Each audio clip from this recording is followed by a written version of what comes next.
Welcome to Mind Over Matter. Tonight, we are joined by Maddison Sutton, certified integrative health coach and functional diagnostic nutrition practitioner, helping high achieving women escape the burnout trap and find balance that actually feels good. With a blend of science, intuition, and deep empathy, Madison teaches us that wellness isn't just what we eat or how we move, it's how we live. If you have been living in survival mode, this conversation might just be your turning point. So, Madison, why are high achieving women burning out at such high rates right now?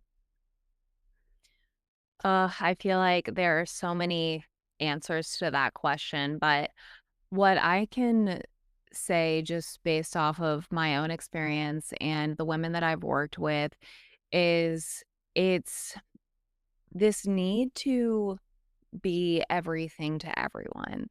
Women right now are our role in society has changed so significantly over the past few decades, and I guess really this past generation. And so many women have changed up the traditional role of being only in the home to really being the primary person that's doing the cooking, cleaning, all of the standard things that they used to do in the home, but also being in the corporate space.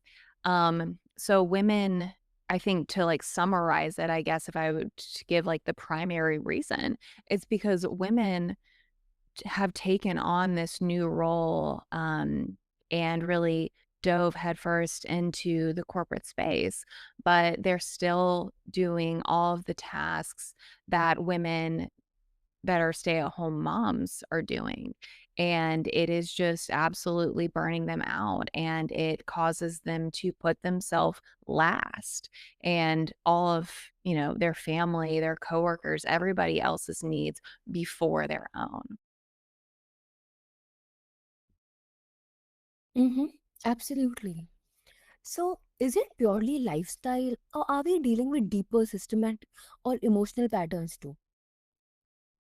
I absolutely think it's deeper.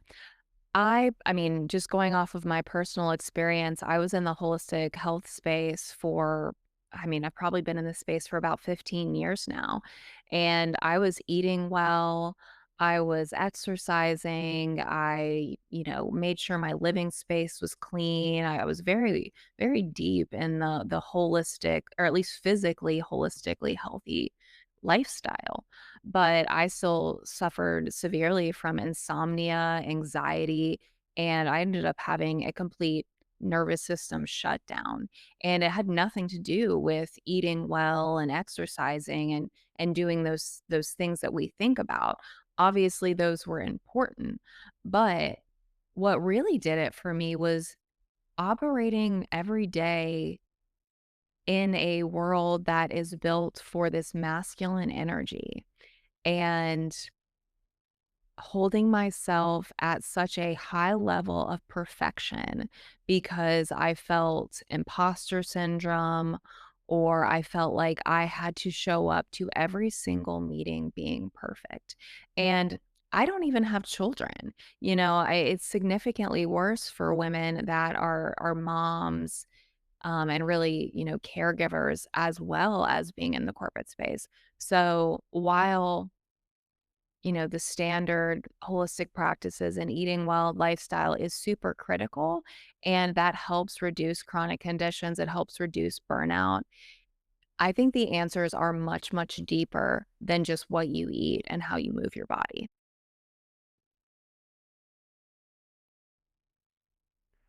That really reframes burnout, not as a weakness, but as a signal that something bigger is off. Powerful shift. Absolutely. Yeah. I mean, I think, and something I'm really trying to get across to women, which is hard, I mean, I think just women in general, we like to be there for other people. We want to raise our hands. Um, we are so good at our jobs and it's typically what we're passionate about. So we want to volunteer for things. But so many women have this need to show up perfectly And so many women are really dealing with imposter syndrome in the workplace, and that added stress and operating in a way that is just not in alignment with your authenticity and operating in a way that is just not really putting you first, specifically in the corporate world, it really just drains you. And when most women get home, they feel like they have nothing left to give. They're doing the bare minimum. They're trying to cook and clean and do all the things that their families and their children need. And they're just absolutely burnt out. They have energy to do that because they absolutely have to. But at the end of the day, they have no energy to do the things that they need to do for their own well-being. And I think it's really, really based off of not the fact that they're working, but the fact that they're putting so much energy into something that drains their energy rather than filling their cup. Right, makes sense. So, how does stress directly impact energy levels and hormone health, especially in women? Yeah. So, stress on a physical level, we think about stress as something that we just have to accept as a part of life, and in a way that is true. I mean, we will have stress come into our lives. A little bit of stress is healthy. And that's called acute stress. It's, the stress that you get from exercise, the stress that you get from maybe a poor night's sleep. Stress really becomes a problem when it becomes chronic stress. And when a woman, and really anybody, but we'll speak to the women's side of it right now. When a woman is in chronic stress for a long time, what happens in her body is her cortisol is elevated.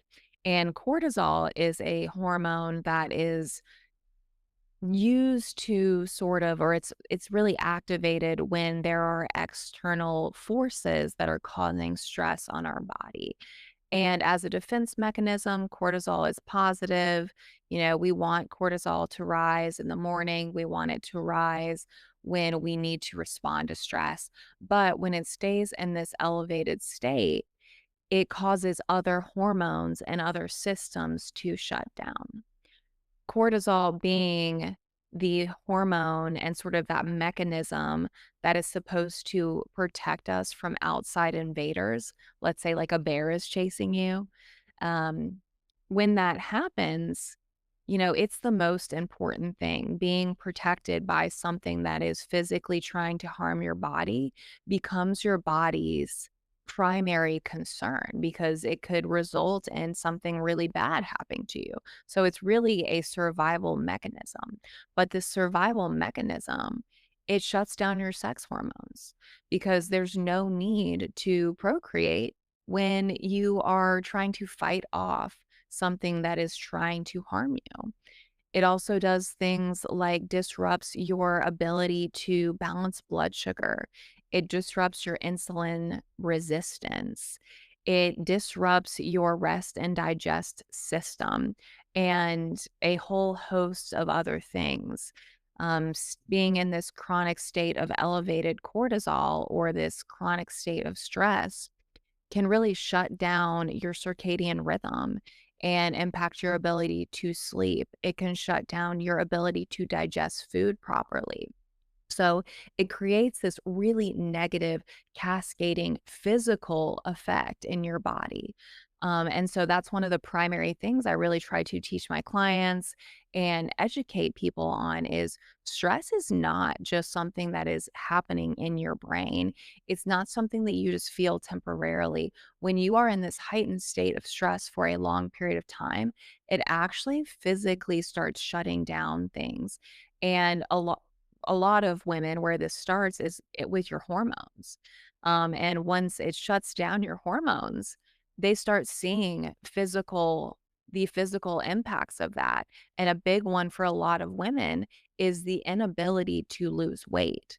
When our hormones get out of balance, sometimes our estrogen can elevate, or the ratio of estrogen to progesterone can become off balance. And when that happens and estrogen is higher, you're in something called estrogen dominance, and your body holds on to weight because of this. And that's probably the primary reason that so many women want to go to a health coach is because they're looking to lose weight and they think it's got to do with what they're eating, but really it has to do with their stress levels. Mm-hmm. Absolutely. So, what's happening behind the scenes in the body when we are constantly in go mode? When you're constantly in go mode, your parasympathetic nervous system, so you have two sides of your nervous system. You have the parasympathetic and the sympathetic.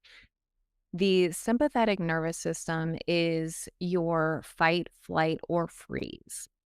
And your parasympathetic nervous system is your rest and digest. So when you are constantly in this stressed out space, what is happening behind the scenes is that the sympathetic nervous system is always active and your body stays in this state of fight, flight, or freeze, which means the parasympathetic nervous system is not able to work. They can only work one at a time. So when you are in this state, your body is unable to rest properly and it is unable to digest properly, which can have massive downstream impacts. I mean, your circadian rhythm being off really messes with your melatonin production, which actually is a big influence on your immune system. It also shuts down your other hormones.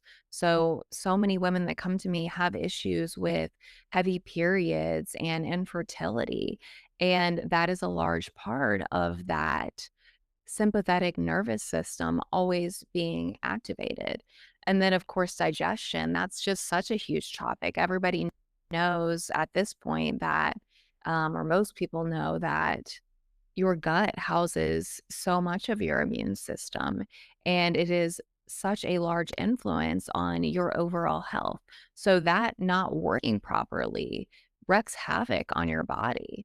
It impacts things like your liver and your ability to detox, not just digest food.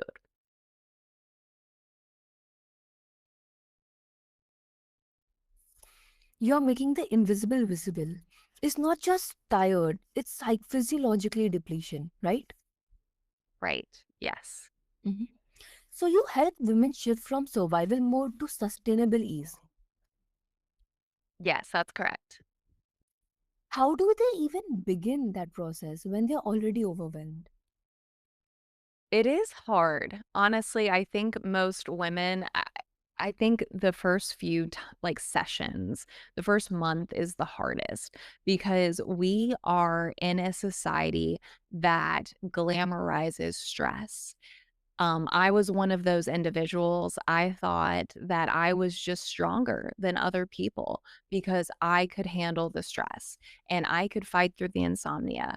And, so many women have that perspective.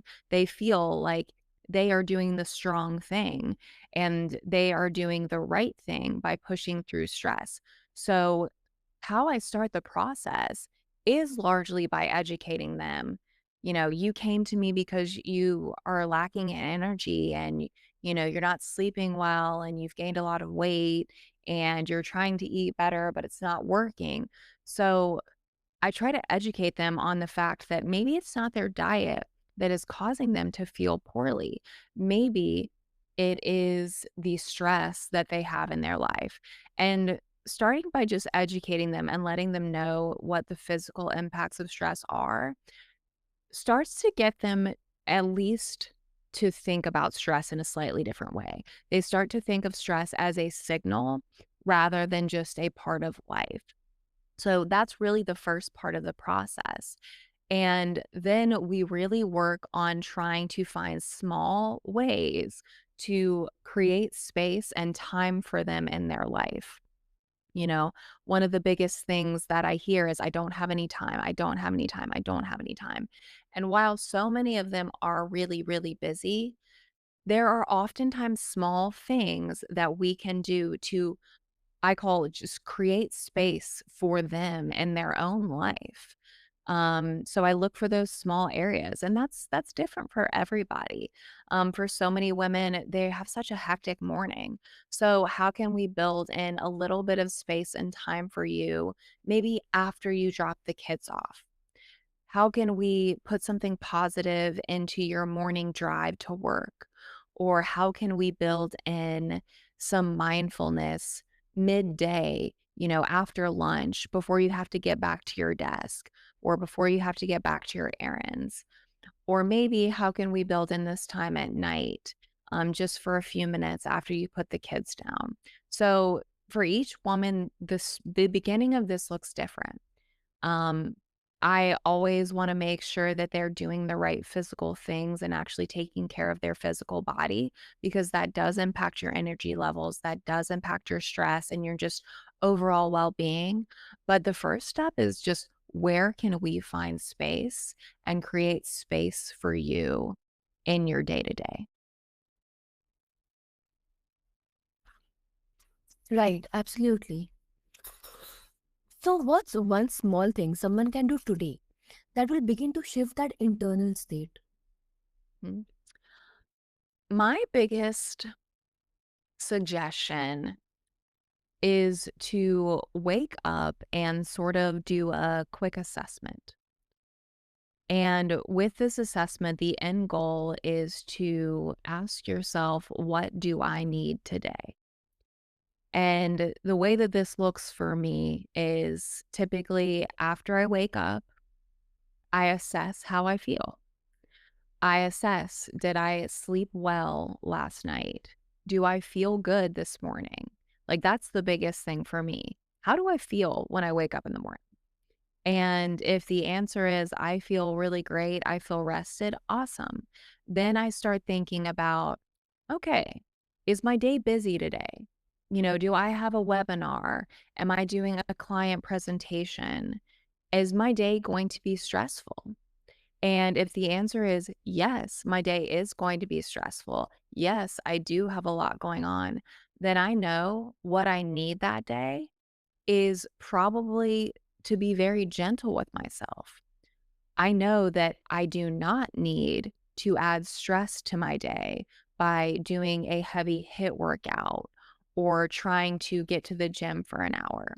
Probably what would be best and what I need for that day is to maybe go on a light walk after lunch, or maybe a walk in the afternoon after I pick up the kids from school. It's really just about being honest with yourself and asking yourself, what do I need today? And what can I do to care for myself today? Especially knowing that my day is probably going to be stressful and hectic.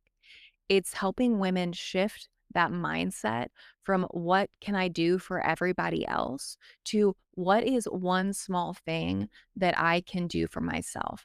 How do I make my busy life slightly easier today? And just worry about today.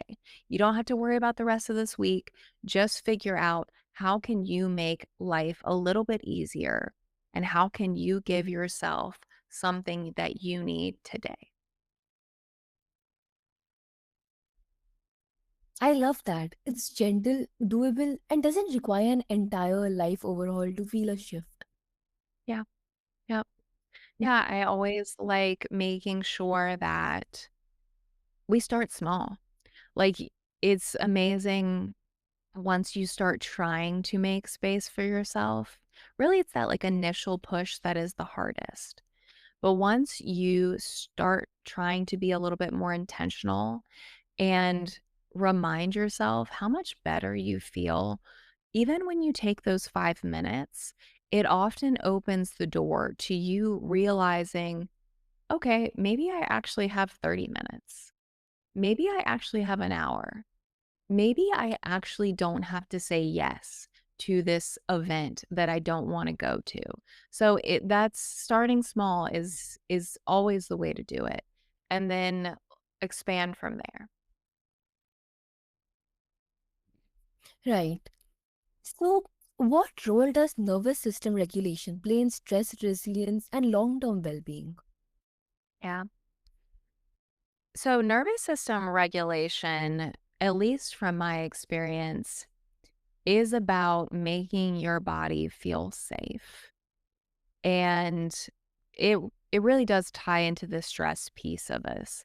Um, when we are in a state of chronic stress, again, our body physically believes that we are in danger and it starts creating signs that we're physically in danger. Things like sweating, things like holding your breath or moving or rushing through tasks that you don't necessarily need to rush through. Um, tensing up your shoulders, really holding yourself in tension.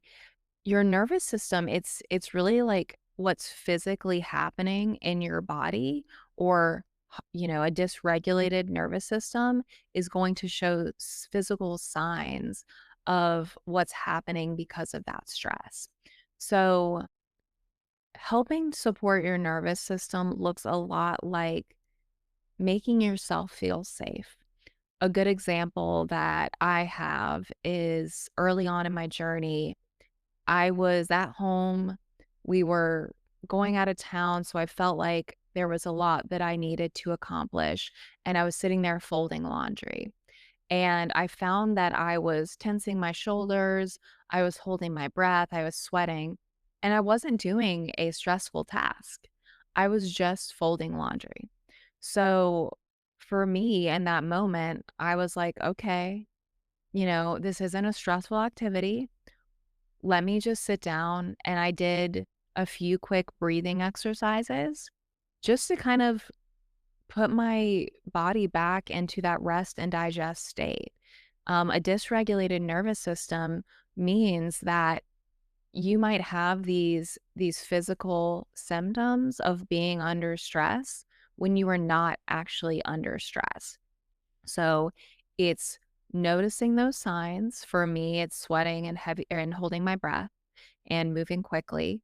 And when I notice that I'm doing these things, I will pause and I do a simple breathing exercise. I like to inhale for hold for 6 seconds, and exhale for 8. And I'll do that for about a minute, maybe a minute and a half. And I can physically feel the parasympathetic nervous system being activated.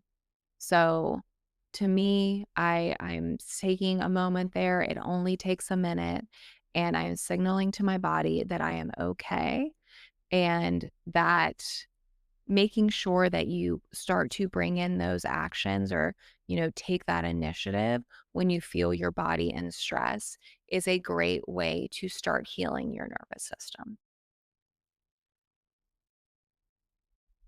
Mm-hmm. Absolutely. So, are there any specific tools or daily rituals you swear by for your clients or yourself? Yeah.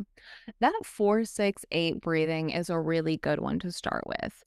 A lot of women feel that they don't have time to meditate or they feel like they're bad at meditating or journaling. So, doing the 4-6-8 breathing, maybe in the morning, maybe setting a timer at, 1 in the afternoon and doing it at night is really, really helpful.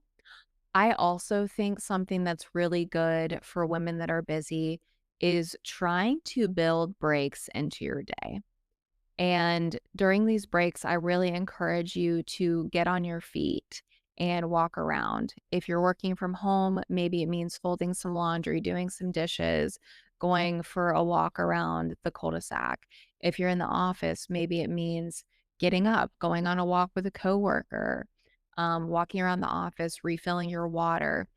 But I'm a big believer in building in these breaks so that your body can calm down for just a little bit. And I really suggest doing that every 90 minutes. So doing a 90-minute um, like session of work or focusing on one thing, and then a 20-minute break would be ideal. If you can't do 20 minutes, if it can only be 5 or 10, that's fine. But make sure after every 90 minutes, you are getting up and you are putting down your phone, you're stepping away from your computer, and you are just walking, filling up your water, breathing, whatever it might be, but build in breaks into your day. That is really, really critical.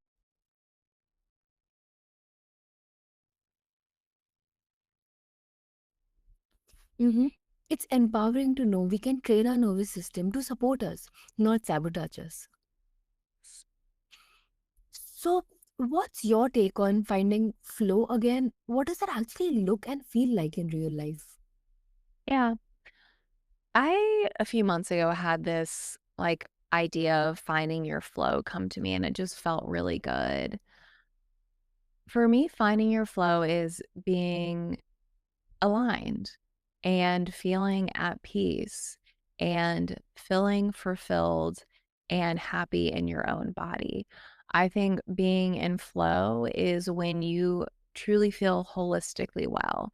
You feel physically well, mentally well, and emotionally well, and spiritually well. It's when you feel well rounded and balanced in your life. Ultimately, being in flow is finding balance and just fulfillment and happiness in your life. It's when you can wake up and not feel like you're rushed or not feel like you are stressed. And when you can go to bed at night happy, calm, relaxed, and move through your day with a sense of purpose. And I think what I find is it really takes looking at health from a holistic lens and understanding how much stress hinders our ability to be holistically well, to really be in a state of flow. Absolutely. So, is this something we find or something we create through alignment and intention? I'm sorry, what was that? So, is this something we find or something we create through alignment and intention? It's definitely something that you have to create. Mm. Um, you cannot keep doing what you're doing if you are in a stressed and unhappy and unhealthy state. If you keep doing what you're doing, you're not gonna get any different results. You can't just push through it and hope that it will get better in the future, because that's not the way that it works. You have to have a growth mindset, and you have to want to put in the work and the effort, and it might take some trial and error, but yes, it definitely takes you wanting to take that action.